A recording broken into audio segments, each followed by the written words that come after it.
Kaya siguro medyo mahina ang sagot ni Bongo sa mga kasong pinatong or pinakusa sa kanya. He's not burning the bridges down for Trillanes kasi nga, malay mo, tulad ng sinabi ni Trillanes, siya gusto siyang bayaran para mag-back down. Meron ba siyang attempt, Sen, mag-reach out sa'yo? Ako, Yun. Uy, Mabigat. minit lang. Binilang ko nga ilang beses nag-reach out. Uy. 5 beses nag-attempt. Wow. 4 na emisaryo ang pinadala. Willing siya magbayad ng pera. Ay, Wow. may ganon. Wow. May isa ang sinabi, sky is the limit. Uy. Limit. So, sky is the limit.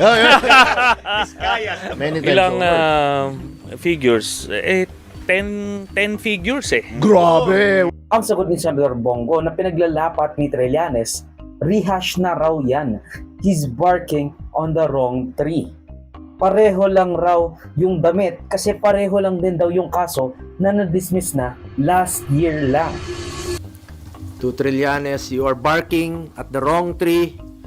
Kung seryoso ka talaga, bakit di mo kasuhan yung mga totoong mga corrupt talaga? Bakit di mo kasuhan yung mga financials mo? Yung mga contractor, alam mo yun. Isa po itong lumang tugtugin mula sa lumang script. Recycled na po yung mga issue. Pilit binubuhay para lang mapinturahan po ako ng maitim para siya po ang magmukhang maputi. My conscience is clear. Unlike him, panlabas o panloob, pati konsensya niya madumi.